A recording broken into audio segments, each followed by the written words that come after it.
Hey guys, welcome back to the channel. I am Lugness Monster, and today we're going to be reviewing the Star Wars The Black Series Mandalorian Privateer. Now, this is actually the first figure I'm reviewing in the brand new Black Series box, and I gotta say, I love this box a lot.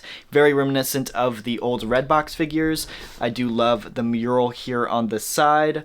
Obviously, flipping around to the back, number 39 in the Mandalorian line. It's crazy we have almost 40 Black Series figures in the line now, which is crazy. Obviously, you can pause and read the bio if you would like, but we do have the same Mandalorian artwork here on the back. Flipping around to the side, not a whole lot else going on, so let's go ahead, crack this guy open, and take a close look at all this figure has to offer.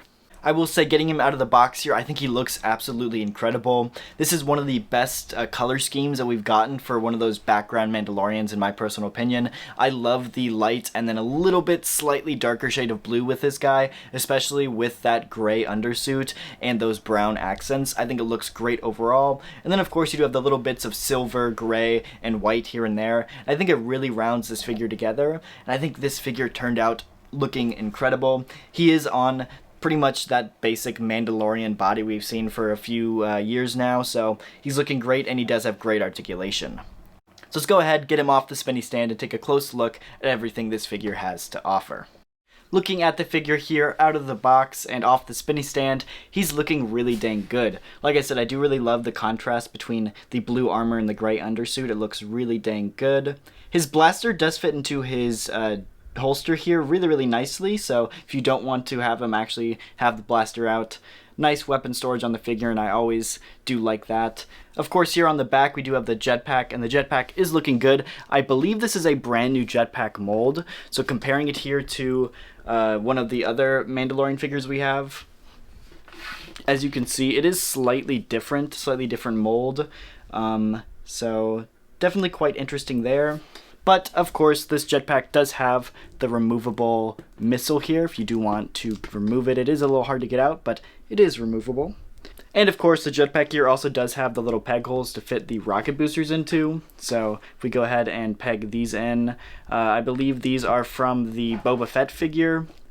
You can do that, and you can have him actually flying around, which is pretty nice.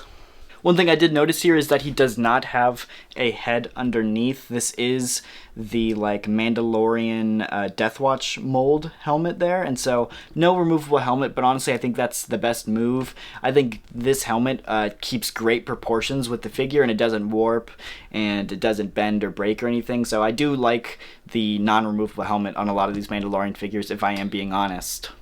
Anyway, though, going over articulation, the head is on a ball joint, so tons of range of motion. The rangefinder also does go down if you want it to go down. Pretty nice. Of course, at the shoulder pad here is on an O-ring, so it does get out of the way there quite nicely, and the arm can go all the way around too. Looking at the elbow, it does get about 90 degrees there, and it does have a gauntlet swivel here at the elbow as well. Of course, the wrists do have a horizontal hinge here and a twist, and a vertical hinge on the other hand. Looking at the ab area, do have a ball joint at the abs. The legs can kick up about this far, and there is also a thigh swivel. As far as out goes, it can get about that far out, and not quite as far back because the edge of the butt here does get in the way, so not as far back, but that's okay. Looking at the knee, we do get to 90 degrees at the knee, and of course, at the boot, we do have rockers and pivots. First up for comparisons here, we do have the Privateer next to Bo-Katan on the right and Casca Reeves on the left. All slightly different shades of blue, but I think they all three look great together still, so really happy with this one. Next up here we do have the Fleet Commander on the left, and we do have Axe Wolves on the right. And I gotta say, all three of these look great together too. Again, three different shades of blue, and also three different heights. It looks like the Fleet Commander is the tallest here, with the Privateer being in the middle, and then Axe on the right being the shortest. I don't know if this has to do with the fact that Axe and the Privateer have removable helmets, or if the fact that Axe Wolves has different legs and different boots. We really don't know, but he is definitely a little bit shorter than the Privateer. I do want to give a quick shout out to my good friend Vince from Papa Loco Toys. He actually did send me this Mandalorian Fleet Commander. And so I do want to give you a big shout out, and of course, check out Papa Loco Toys. They will be linked in the description. Go check him out. He has a toy store and does sell a bunch of Black Series products and does sales all the time. So make sure to go check him out. And then last up for comparisons here, we do have Din Djarin on the left, and we have Grogu on the right. Honestly, I think these three are looking great together. We don't see them really interact a ton because this is kind of just a background Mandalorian, but I still think all three of them look great together. This one is definitely going to look great next to any of your other Mandalorians on your Mandalorian shelf. So yeah, overall, I gotta say, I absolutely love this figure. He really blew me away.